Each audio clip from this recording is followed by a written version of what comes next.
ওয়ালাকাদ খলাকনাল ইনসানা মিন সুলালাতিম মিন তিন। আর আমি মানুষকে বানিয়েছি, মানুষকে মাটির নির্যাস থেকে বানিয়েছি, মাটির মৌলিক উপাদান থেকে, মাটির সারাংশ থেকে মানুষকে তৈরি করা হয়েছে। এখন প্রশ্ন হচ্ছে, এই সৃষ্টি জগতে আল্লাহর গুরুত্বপূর্ণ আরও উপাদান রয়েছে, এলিমেন্ট রয়েছে, এগুলাকে রেখে আমার আল্লাহ মাটির নির্যাস থেকে মানুষকে কেন তৈরি করা হলো? এই মাটির মধ্যে কি আছে? বিজ্ঞানীরা দেখলো যে এই মাটির মধ্যে হাইড্রোজেন আছে, নাইট্রোজেন আছে, সিলিকন আছে, আয়রন আছে, অক্সিজেন আছে, ম্যাগনেসিয়াম আছে, এরকম 10টা উপাদান আছে মাটির মধ্যে। এই 10টা উপাদানের যদি সঠিক ব্যবহার করা যায় তাহলে মানুষ এই হিউম্যান বডি শুধু আমাদের এই পৃথিবী না, আমাদের এই সৌরজগৎ না, আমাদের পৃথিবীর উপরে যে সৌরজগৎ, এই সৌরজগতের উপরে আছে সাইরাস, তার উপরে আছে পোলাক্স, তার উপরে আছে প্রক্সিমা সেন্টাই, তার উপরে আছে আলফা সেন্টাই, এই আলফা সেন্টাই বি, ইথা কেরিনা, ইউআইএস কোটি, এইচডি 100546, এরকম কোটি কোটি গ্রহ নক্ষত্র রয়েছে সৃষ্টি জগতে, আমাদের সৌরজগতের উপরে। এরকম কোটি কোটি গ্রহ নক্ষত্র নিয়ে তৈরি হয় গ্যালাক্সি। আমাদের গ্যালাক্সির নাম হলো দ্য মিল্কি ওয়ে গ্যালাক্সি। এই মাটির যদি হিউম্যান বডির সঠিক ব্যবহার যদি আমরা করতে পারি তাহলে পুরা গ্যালাক্সির মধ্যে আধিপত্য বিস্তার করার ক্ষমতা আল্লাহ পাক আমাদেরকে দিয়ে দেবে। এই কারণে আমার আল্লাহ বলেন, ওয়ালাকাদ খলাকনাল ইনসানা মিন সুলালাতিম মিন তিন। আর আমি মানুষকে মাটির নির্যাস থেকে তৈরি করেছি। এরপর আল্লাহ পাক আমাদেরকে মাটির নির্যাস থেকে তৈরি করলেন। সুম্মা জাআলনাহু নুতফাতান ফি করারিম মাকিন। তার মাটির নির্যাস থেকে আমাদেরকে বানানো হলো। আল্লাহ যে আমাদেরকে মাটির নির্যাস থেকে বানিয়েছে, তার আগে একটা কথা বলি, তার প্রমাণ কি? আল্লাহ পাক যখন আদমকে সৃষ্টি করার ইচ্ছা করলেন, ফেরেশতাকে বললেন, যাও যাও পৃথিবীর থেকে মাটি নিয়ে আসো। প্রথমে ফেরেশতা জিব্রাইলকে পাঠানো হলো। জিব্রাইল ফেরেশতা পৃথিবীতে আসলেন। জিব্রাইল ফেরেশতা মাটি নিয়ে যেতে পারলেন না। এরপরে ফেরেশতা মিকাইলকে পাঠানো হলো। মিকাইল ফেরেশতা মাটি নিয়ে যেতে পারলেন না। এরপরে ফেরেশতা যার একজন যে প্রধান ফেরেশতা, তাকে পাঠানো হলো, তিনিও মাটি নিয়ে যেতে পারলেন না। সব শেষে ফেরেশতা আজরাইলকে আল্লাহ বললেন, যাও যাও পৃথিবীর থেকে মাটি নিয়ে আসো।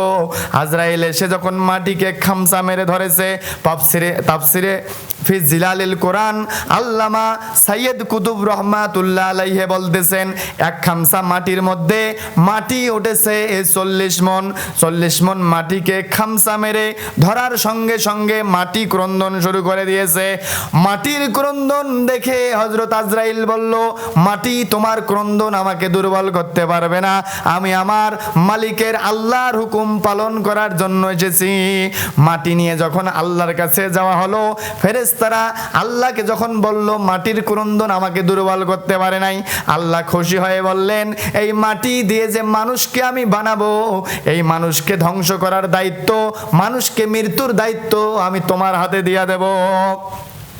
এরপরে ফেরেশতারা 120 হাত লম্বা একটা বডি বানালেন, 60 হাত মোটা, 36 হাত মোটা, 120 হাত লম্বা একটা বডি বানালেন। এরপরে আল্লাহ পাক নিজ হাতে তার বান্দার মুখমণ্ডলটা বানিয়েছেন। লাকাদ খলাকনাল ইনসানা ফি আহসানি তাকওয়িম। আমি আমার বান্দাকে সুন্দর আকৃতিতে, উত্তম আকৃতিতে আল্লাহ আমাদেরকে বানিয়েছে। তাহলে আমরা যে মাটি থেকে তৈরি হয়েছি তার 1 নাম্বার প্রমাণ হলো, এই প্রমাণ 1 নাম্বার প্রমাণ আমরা যে মাটির থেকে তৈরি হয়েছি। তার 2 নাম্বার প্রমাণ হলো, এই পৃথিবীতে যত যত যত যত আদম নবী এবং ঈসা নবী ব্যতীত সমস্ত মানুষ বাবার বীর্য দিয়ে তৈরি হয়েছে।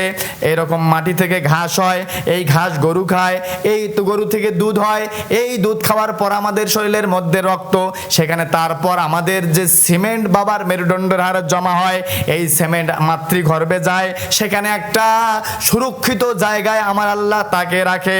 সুম্মা জাআলনাহু নুতফাতান ফি করারিম মাকিন। আমি তাকে সুরক্ষিত জায়গায় রাখি। সুরক্ষিত জায়গায় রাখার পরে 40 দিন পরে আমার আল্লাহ একটা জমাট বাঁধা গোস্ত বানান। তারপরে 40 দিন পরে আমার আল্লাহ এই জমাট বাঁধা রক্তটাকে নুতফা আলাকা বানান। তারপর আস্তে আস্তে 40 দিন পরে একটা গোস্তের টুকরা বানায়। তারপরে 40 দিন পরে চামড়া দিয়ে সেটাকে ঢেকে দেয়। কোরআন বলছে সুম্মা খলাকনান নুতফাতা আলাকাতান ফাখলাকনাল আলাকাতা মুদগাতান ফাখলাকনাল মুদগাতা ইজামান ফাকাসাউনাল ইজামা লাহমা। আল্লাহ পাক আস্তে আস্তে, তুমি কোন জিনিস ছিলা, তোমাকে আস্তে আস্তে আল্লাহ পাক কি বানালেন, তোমার নিজের দিকে একটু তাকাও। আল্লাহ পাক এরপরে তোমাকে যখন 43 120 দিন যখন হয়ে গেল, এরপর আল্লাহ পাক তোমাকে রুহুটা নাক দিয়ে প্রবেশ করালেন। নাক দিয়ে রুহকে প্রবেশ করার পর আমাদেরকে যখন আদম নবীকে নাক দিয়ে রুহকে প্রবেশ করার সঙ্গে সঙ্গে আদম নবী বলে উঠলো আলহামদুলিল্লাহ। আজকের বিজ্ঞানরা আল্লাহর নবী হাদিসে বলেন তোমরা যখন হাসি দিবা আলহামদুলিল্লাহ পাঠ করবা। বিজ্ঞান এটা রিসার্চ করে দেখে একবার হাসি দিলে প্রায় 40,000-এরও বেশি জার্ম, 40,000-এর বেশি জীবাণু আমাদের নাক দিয়ে বাইর হয়ে যায়। এই কারণে আমার আল্লাহর নবী বলেছেন তোমরা যখন হাসি দিবা সাথে সাথে আলহামদুলিল্লাহ পাঠ করবা। যারা এই আলহামদুলিল্লাহর আওয়াজ শুনবা তারাও ইয়ারহামুকাল্লাহ বলবা। ইসলামের প্রতিটি বিষয় কতটা সুন্দর। এরপরে আমার আল্লাহ আস্তে আস্তে আমাদের হাত কান চোখ কত সুন্দর করে আল্লাহ পাক বানালেন। আমাদের নিজেদের মধ্যে আল্লাহ পাক অনেক কিছু নিদর্শন দিয়েছেন। সূরা জারিয়াতের 21 নম্বর আয়াতে আল্লাহ পাক বলতেছেন ওয়াফি আনফুসিকুম আফালা তুবসিরুন। তোমাদের নিজেদের মধ্যেই অনেকগুলো আল্লাহকে চেনার অনেক নিদর্শন রয়েছে, তোমরা কি দেখো না? এই যে আমাদের চোখ কত সুন্দর করে আল্লাহ আমাদের চোখ বানালেন। এই চোখের মধ্যে মাত্র 8 গ্রাম অর্গান দিয়ে চোখ তৈরি। এখানে প্রায় 2 মিলিয়ন পার্টস আছে, 20 লক্ষ পার্টস। এই চোখ 1 মিলিয়ন কালার আইডেন্টিফাই করার ক্ষমতা রাখে। আমাদের এই চোখের মধ্যে 576 মেগাপিক্সেল ক্যামেরার মতো শক্তি আছে।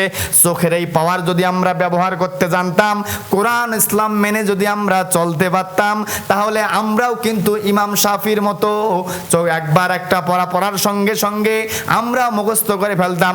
পৃথিবীতে অনেক কবি সাহিত্যিক দার্শনিক একটা পর একবার পরে মুখস্থ করেছেন। কেমনে করেছে? তারা চোখের এই ব্যবহার তারা করেছিল, জানতে পেরেছিল, তাই এটা সম্ভব হয়েছে। আল্লাহ পাক আমাদের যে ব্রেন তৈরি করলেন, মাথার মগজ, এই মাথার মগজের ভেতরে 100 বিলিয়ন নিউরন আল্লাহ পাক দিয়েছেন। এই 100 বিলিয়ন নিউরনের সঠিক ব্যবহার আমরা যদি করতে পারি, সঠিক ব্যবহার যদি আমরা করতে পারি, তাহলে মানুষ চোখের পলকে পুরা পৃথিবী একবার চক্কর দিতে পারবে। সুবহানাল্লাহ। এখন বলবেন যে হুজুর এই জিনিসটা আপনি কোথায় পাইলেন? মানুষ কিভাবে চোখের পলকে একবার পৃথিবী চক্কর দিতে পারে, এটা কিভাবে সম্ভব? এটা বিজ্ঞান বলে নিউরনের সঠিক ব্যবহার যদি আপনি করতে পারেন, চোখ বন্ধ করলে আপনি গোটা পৃথিবীতে কি হচ্ছে রাডারের মতো আপনার মেমোরি কাজ করবে। কিভাবে এটা সম্ভব? আল্লাহর নবীকে ফেরেশতা জিবরাইল এসে যখন বললেন ইয়া রাসূলুল্লাহ আমি জান্নাতি মানুষ দেখতে চাই, এই বিশাল জান্নাতে কে যাবে তাদেরকে দেখতে চাই। আল্লাহর নবী বললেন মসজিদের বারান্দায় দাঁড়িয়ে যাও। যে ব্যক্তি প্রথম এসে মসজিদে প্রবেশ করবে এবং সবার শেষে যে ব্যক্তি যাবে, এই হলো জান্নাতি ব্যক্তি। সুবহানাল্লাহ। তখন জিবরাইল ফেরেশতা এসে যখন দেখলেন হযরত আবু বকর প্রথমে প্রবেশ করলেন এবং সবার শেষে বাহির হলেন, তখন আবু বকরের হাতখানা ধরে জান্নাতি মানুষকে পরীক্ষা করার জন্য হযরত জিবরাইল আলাইহিস সালাম বললেন যে আবু বকর বলো তো ফেরেশতা জিবরাইল বর্তমান কোথায় আছে? এখন ফেরেশতা জিবরাইল বলার সঙ্গে সঙ্গে আবু বকর চোখ বন্ধ করে দিলেন। ফেরেশতা কোথায় আছে বলতে পারলো না। দ্বিতীয়বার চোখ বন্ধ করলো, বলতে পারলো না। শেষবারে তিনি বললেন যে আপনি হলো ফেরেশতা জিবরাইল। ফেরেশতা জিবরাইল বলল আবু বকর তুমি কিভাবে জানতে পারলা যে আমি ফেরেশতা জিবরাইল? তখন আবু বকর বলল যে আমি যখন প্রথমবার চোখ বন্ধ করলাম তখন সারা দুনিয়া আমি ঘুরে দেখলাম যে কোথাও ফেরেশতা জিবরাইল নাই। দ্বিতীয়বার আল্লাহর অন্য জগৎকে সার্চ দিলাম, কোথাও নাই, জান্নাত জাহান্নামে নাই। তার মানে আপনি ফেরেশতা জিবরাইল। আবু বকর তো কোনো নবী ছিল না, তিনি এই শক্তি কোথায় পেয়েছেন? হযরত আমিরুল মুমিনিন ওমর ফারুক সাহাবায়ে কেরামদেরকে তিনি তার খলিফা খলিফা যুদ্ধের ময়দানে সৈন্য পাঠিয়েছেন।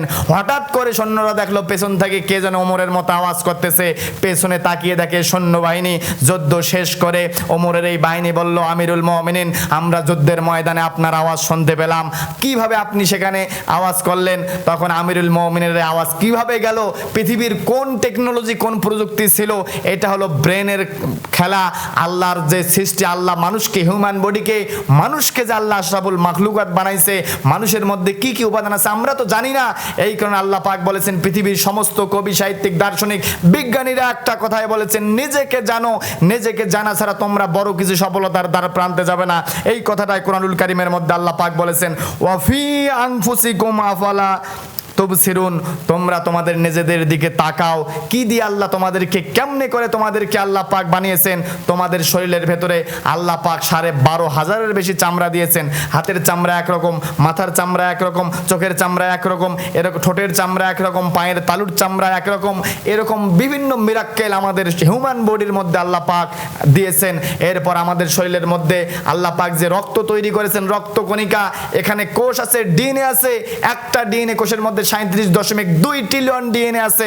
মানুষের একটা 37.2 ট্রিলিয়ন ডিএনএ আছে আমাদের হিউম্যান বডিতে। একটা ডিএনএর কোষের মধ্যে যে পরিমাণ তথ্য, ইনফরমেশন আছে, গোটা ওয়ার্ল্ডের সমস্ত লাইব্রেরিতে নাই। মানুষ আজকের বিজ্ঞান বলে হিউম্যান বডির 2% আমরা জানি না। আল্লাহর সৃষ্টি জগৎকে যদি আপনি জানতে চান, বুঝতে চান, নিজের দিকে তাকান। আল্লাহর নিদর্শন, আল্লাহকে চেনার জন্য নিজের দিকে তাকান। আল্লাহ আপনাকে মাটির নির্যাস থেকে তৈরি করলো, আস্তে আস্তে বড় করলো, মায়ের পেটে আসলেন, আস্তে আস্তে খাবারের ব্যবস্থা আল্লাহ জন্মের পরেই মায়ের বুকের মধ্যে করলেন। আস্তে আস্তে বড় হলেন, বড় হয়ে সে আল্লাহকে ভুলে গেলেন। কিসে? আল্লাহর স্মরণ থেকে তোমাদেরকে গাফেল বানানো। আল্লাহর আইন, আল্লাহর বিধান, আল্লাহর কারাম সব কিছু ভুলে গিয়ে মানুষ দুনিয়ার মোহে ব্যস্ত হয়ে গেলা।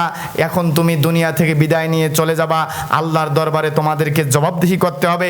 এবং যারা আল্লাহর হুকুম আহকাম মানবে না, তাদেরকে জাহান্নামের মধ্যে চিরস্থায়ী আল্লাহর জগৎ জাহান্নামের মধ্যে যাইতে হবে। এই জাহান্নাম থেকে বাঁচার জন্য যুগে যুগে আম্বিয়া আলাইহিস সালামরা দ্বীনের দাওয়াত দিয়েছেন, সঠিক পথের সন্ধান দিয়েছেন। আজকে আল্লাহর সেই নবীগণেরা নাই, ওলামায়ে কেরামরা আছে। আজকে ওলামায়ে কেরামরা আজকে প্রিন্ট মিডিয়া, ইলেকট্রনিক মিডিয়ার মাধ্যমে আল্লাহর দ্বীনের এই কথাগুলো বলার চেষ্টা চালাচ্ছি। তাই আপনারা যতটুকু বুঝতে পারলেন, আল্লাহর দ্বীনের মধ্যে পরিপূর্ণরূপে প্রবেশ করতে হবে, নিজের সম্পর্কে জানতে হবে এবং আল্লাহর বিধান সম্পর্কে জানতে হবে। আল্লাহ যেন আমাদেরকে নিজেকে চেনে, আল্লাহকে চেনার জন্য ব্যবস্থা করে দেয় এবং আমরা যেন আল্লাহর ইবাদত করতে পারি। আল্লাহ যেন আমাদেরকে কবুল করে, আমিন।